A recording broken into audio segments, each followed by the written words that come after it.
ಲಾಡ್ಲೆ ಮಶಾಕ್ ದರ್ಗಾ ಗಲಭೆ ಕೇಸಲ್ಲಿ ಸರ್ಕಾರಕ್ಕೆ ಹಿನ್ನಡೆಯಾಗಿದೆ. 52 ಪ್ರಕರಣ ವಾಪಸ್ ಪಡೆದಿದ್ದ ಸರ್ಕಾರದ ಆದೇಶಕ್ಕೆ ತಡೆ ಒಡ್ಡಲಾಗಿದೆ.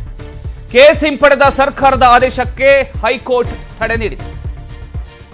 ಲಾಡ್ಲೆ ಮಶಾಕ್ ದರ್ಗಾ ಗಲಭೆ ಕೇಸ್ ಏನಿತ್ತು ಆ ಒಂದು ಕೇಸಿಗೆ ಸರ್ಕಾರಕ್ಕೆ ಹಿನ್ನಡೆ ಆಗಿರತಕ್ಕಂಥದ್ದು. 52 ಪ್ರಕರಣ ವಾಪಸ್ ಪಡೆದಿರ್ತಕ್ಕಂಥ ಸರ್ಕಾರದ ಆದೇಶಕ್ಕೆ ಈಗ ಹೈಕೋರ್ಟ್ ತಡೆ ನೀಡಿದೆ. ಮುಖ್ಯ ನ್ಯಾಯಮೂರ್ತಿ ವಿಭು ಭಕ್ರು ನ್ಯಾಯಮೂರ್ತಿ ಕೆಎಸ್ ಹೇಮಲೇಖ ಪೀಠ ಆದೇಶ ಹೊರಡಿಸಿದೆ.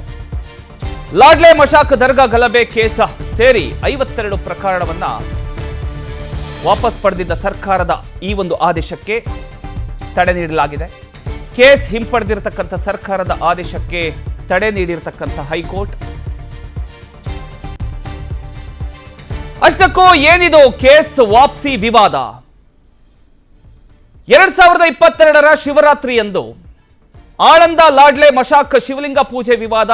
ಆಳಂದದಲ್ಲಿರತಕ್ಕಂಥ ರಾಘವ ಶಿವಲಿಂಗಕ್ಕೆ ಕಿಡಿಗೇಡಿಗಳಿಂದ ಅವಮಾನ ಮಾಡಲಾಗಿತ್ತು. ಇದೇ ಕಾರಣಕ್ಕೆ ಎರಡು ಗುಂಪುಗಳ ನಡುವೆ ಘರ್ಷಣೆ ಆಗುತ್ತೆ, ಮಾರಕಾಸ್ತ್ರ ಪ್ರದರ್ಶನ ಕೂಡ ಆಗುತ್ತೆ. ಗಲಾಟೆ ಸಂಬಂಧ 13 ಮುಸ್ಲಿಂ ಮುಖಂಡರ ವಿರುದ್ಧ ಕೇಸ್ ಕೂಡ ದಾಖಲಾಗುತ್ತೆ. ಮೇ 21ರಂದು ಮುಸ್ಲಿಂ ಮುಖಂಡರ ಮೇಲಿದ್ದ ಕೇಸನ್ನ ವಾಪಸ್ ಪಡ್ಕೊಳ್ಳಲಾಗುತ್ತೆ. ಕೇಸ್ ವಾಪಸ್ ಪಡೆದ ಸಿದ್ದರಾಮಯ್ಯ ನೇತೃತ್ವದ ಸರ್ಕಾರ, ಆಗ ಸಿದ್ದರಾಮಯ್ಯ ನೇತೃತ್ವದ ಸರ್ಕಾರ ಕೇಸನ್ನ ವಾಪಸ್ ತೆಗೆದುಕೊಳ್ಳುತ್ತೆ.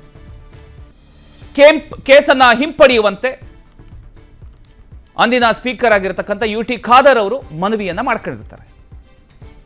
ಇದರ ವಿರುದ್ಧ ಕೋರ್ಟ್ ಮೆಟ್ಟಿಲೇರಿದ್ದ ವಕೀಲ ಗಿರೀಶ್ ಭಾರದ್ವಾಜ್ ಅವರು ಕೋರ್ಟ್ ಮೆಟ್ಟಿಲೇರಿರ್ತಾರೆ. ಈ ಒಂದು ವಿಚಾರಕ್ಕೆ ಗಿರೀಶ್ ಭಾರದ್ವಾಜ್ PIL ವಿಚಾರಣೆ ವೇಳೆ ಹೈಕೋರ್ಟ್ ತೀರ್ಮಾನ ಮಾಡುತ್ತೆ. ಸರ್ಕಾರ ನಿರ್ಧಾರಕ್ಕೆ ಇದೀಗ ರಾಜ್ಯ ಹೈಕೋರ್ಟ್ ತಡೆ ಕೊಟ್ಟಿದೆ. 2022ರ ಆ ಒಂದು ವಿಚಾರ, ಆ ಒಂದು ವಿಚಾರಕ್ಕೆ ಟೋಟಲ್ ಆಗಿ 52 ಪ್ರಕರಣಕ್ಕೆ ಸಂಬಂಧಪಟ್ಟ ಹಾಗೆ, ಸರ್ಕಾರದ 52 ವಿಚಾರಕ್ಕೆ ಸಂಬಂಧಪಟ್ಟ ಹಾಗೆ ಈಗ ರಾಜ್ಯ ಹೈಕೋರ್ಟ್ ತಡೆ ನೀಡಿದೆ.